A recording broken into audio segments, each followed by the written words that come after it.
नमस्कार दोस्तों, मेरा नाम है सोनू निगम और आप देखना शुरू कर चुके हैं सेंटर फॉर सोशल स्टडीज़ की वीडियो। United Nation and its organisation की जो बात है, जो चैप्टर है आपका, वैसे तो आपका कई सारा सिलेबस जो है वो इस बार कट कर दिया गया है 2020-21 के सिलेबस में। लेकिन कई चीज़ें नई जुड़ी भी हैं, जैसे कि आपका यूनेस्को जुड़ा है, यूनिसेफ जुड़ा है, इंटरनेशनल लेबर ऑर्गेनाइजेशन जुड़ा है। तो इन सब चीज़ों के बारे में जो वीडियो है वो डिस्क्रिप्शन में मैंने उसके लिंक्स दे रखे हैं, आप वहाँ से देख सकते हैं।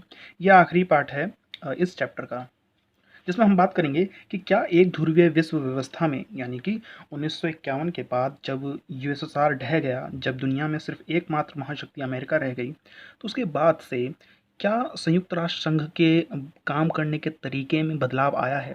और क्योंकि ये आया है, हम सब जानते हैं उसके काम करने के तरीके में बदलाव आया है, उसकी जो काम करने की शैली है वो भी बदली है। तो किस तरह से हम देखते हैं कि संयुक्त राष्ट्र संघ किस तरह से सर्वाइव करता है अमेरिका के वर्चस्व में। तो सबसे पहली बात तो यही है, देखिए कि एक ध्रुवीय विश्व व्यवस्था में अमेरिका का वर्चस्व पूरे विश्व पर छा चुका है। ऐसे में यूएनओ भी अमेरिकी ताकत पर पूर्ण रूप से अंकुश या रोक नहीं लगा सकता। ये बात सच है कि अमेरिका की ताकत के ऊपर रोक लगाना अब किसी के बस की बात नहीं है।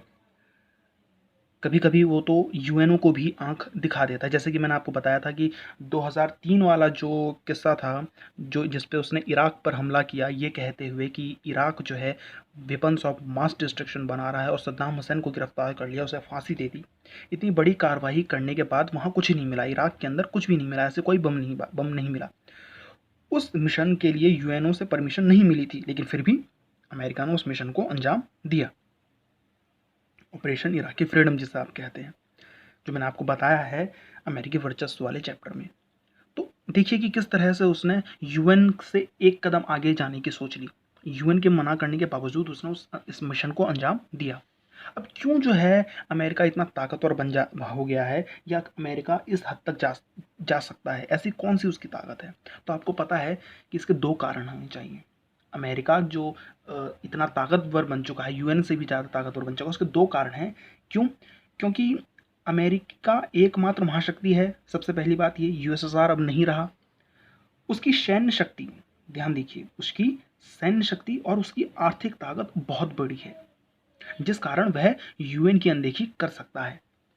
उसे ज़रूरत नहीं है यूएन की, बल्कि यूएन को अमेरिका की ज़रूरत है। ऐसा कहा जाता है कि जितना पावर उसको यूएन के अंदर मिला हुआ है, जैसा आपको पता है कि यूएन के अंदर अमेरिका के पास वीटो पावर है, आईएमएफ के अंदर, वर्ल्ड बैंक के अंदर उसके पास लगभग 15% की जो है वोटिंग पावर है, यानी कि अकेले अमेरिका के पास 15% की वोटिंग पावर। अगर उससे ये सब चीज़ छीन ली जाए तो अमेरिका का इंटरेस्ट फिर रहेगा नहीं यूएनओ में। अब अगर अमेरिका का इंटरेस्ट यूएनओ में नहीं रहेगा तो फिर यूएनओ का बजट कहाँ से आएगा। क्यों? क्योंकि दूसरा कारण देखिए कि क्यों अमेरिका इतना ताकतवर नज़र आता है यूएनओ के सामने। अमेरिका यूएन के बजट में सबसे अधिक योगदान देता है। इसका मुख्यालय अमेरिका में ही है। आपको पता है कि यूएनओ का जो मुख्यालय है वो न्यूयॉर्क में है। ज़्यादातर कर्मचारी जो हैं यूएनओ के वो अमेरिकी नागरिक हैं। तो इन सब चीज़ों के बलबूते अमेरिका इतना ताकतवर नज़र आता है कि सबसे ज़्यादा बजट वो देता है। अगर बजट वापस ले लिया उसने अपना, अगर उसकी इंटरेस्ट ख़त्म हो गई यूएनओ से यूएन के अमेरिका के मुताबिक नहीं चला, तो फिर वो उससे बजट वापस ले लेगा, बजट नहीं देगा, और फिर यूएनओ काम कैसे करेगी। तो इसलिए जो है अमेरिका के सामने झुकने जैसी स्थिति आ ही जाती है कभी कभी संयुक्त राष्ट्र संघ की। तो हम इन दोनों बातों से समझ सकते हैं, इन सब बातों से समझ सकते हैं कि कुछ कमियां तो हैं यूनाइटेड नेशन के अंदर, कुछ कमियां तो हैं, लेकिन फिर भी आप माने या ना माने, दुनिया को यूएनओ की ज़रूरत है। भले ही वो अमेरिकी पक्षकार हो, अमेरिका के पक्ष में फैसले ले सकता हो, या अमेरिका उसके के जद में आ जाता हो, यहाँ यहाँ तक कि संयुक्त राष्ट्र संघ का जो महासचिव चुना जाता है उसमें भी अमेरिका की भूमिका बहुत ज़्यादा होती है। अब देखिए यूएन के महासचिव का आज तक ऐसा कोई भी आदमी नहीं बना है जो अमेरिका के पक्ष में ना हो, या ऐसे देश का कभी भी नहीं बना जो अमेरिका से जिसकी दुश्मनी हो। आप गौर कर सकते हैं इस बात पे। तो संयुक्त राष्ट्र संघ की कुछ कमियां जरूर है, संयुक्त राष्ट्र संघ की कमियां जरूर है, परंतु यूएन के बिना दुनिया बदहाल होगी। इस स्टेटमेंट पे ध्यान दीजिए कि अगर यूएन ना हुआ तो जो दुनिया के मध्य, विश्व के मध्य इतने सारे डिस्प्यूट्स हैं, उसे कौन जो है सुलझा सकता है? शायद कोई नहीं।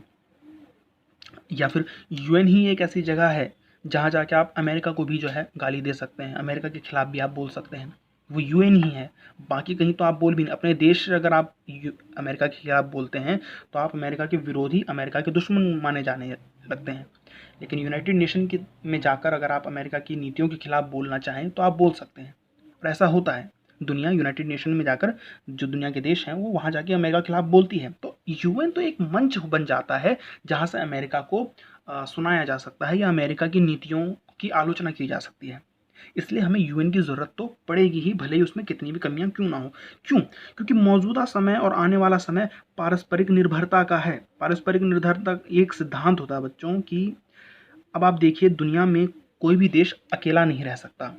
अगर वो ये कहे कि हमें नहीं है ज़रूरत संयुक्त राष्ट्र संघ की, हमें नहीं है ज़रूरत अमेरिका की, हमें नहीं है ज़रूरत यूरोपियन यूनियन की, ऐसा नहीं हो सकता। क्योंकि आप अपने बल पे सर्वाइव नहीं कर सकते। हर चीज़ आपके यहाँ पे नहीं बनाई जा सकती है। हैं? आपके यहाँ पे मोबाइल फ़ोन बनता है तो उसकी कीमत 10,000 रुपये हो बनती है।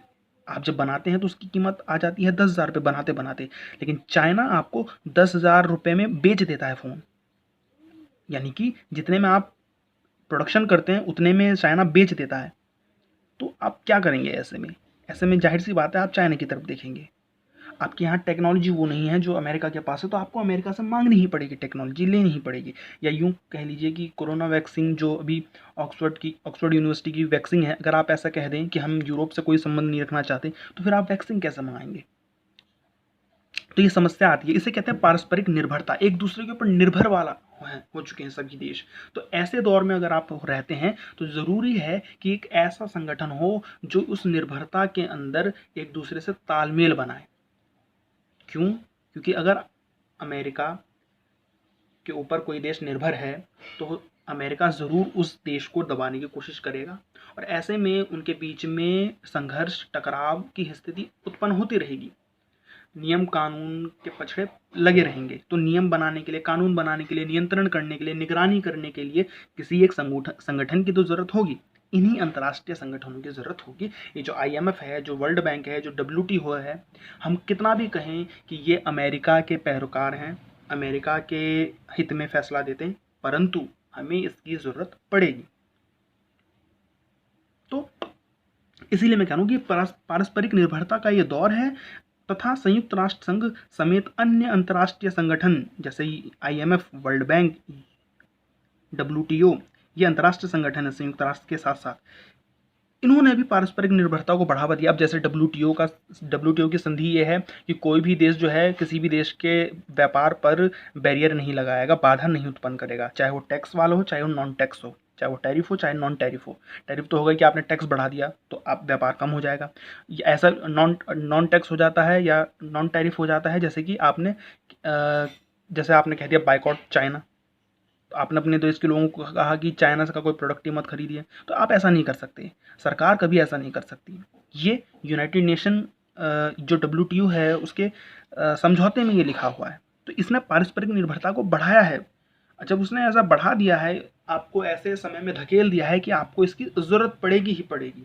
ऐसे में आने वाला समय UN का प्रयोग तालमेल बनाने के लिए ही होना चाहिए। ऐसे में आने वाले समय में UN का जो प्रयोग होगा वो तालमेल बैठाने के लिए, समझौता करने के लिए, एक दूसरे के विवाद को ख़त्म करने के लिए ही किया जाएगा। क्योंकि UN ही वह संगठन है, UN ही एक ऐसा संगठन है जहाँ पर 190 से अधिक देश बहस कर सकते हैं, और कोई ऐसी जगह ही नहीं है जहां ये देश मिल बैठें और एक दूसरे से बहस करें, एक दूसरे से विवाद को सुलझाएं। इसलिए UN इतना ज़रूरी है। धन्यवाद दोस्तों, इसी के साथ ये चैप्टर ख़त्म होता है। इस चैप्टर के कई सारे पार्ट्स हैं जिसमें एक में तो मैंने WTO, IMF, world bank, amnesty international, अंतर्राष्ट्रीय आणविक ऊर्जा एजेंसी जिसे आप AIEA कहते हैं, इन सब के बारे में, या फिर यूनेस्को, यूनिसेफ, इन सब के बारे में बताया है मैंने। उसकी लिंक डिस्क्रिप्शन में है। इसके अलावा मैंने शुरुआत में ये बताया कि किस तरह से यूनाइटेड नेशन का विकास हुआ, उसके बाद इसमें सुधार की क्या क्या प्रक्रिया है। तो चैनल को सब्सक्राइब करें, वीडियो को लाइक करें। धन्यवाद।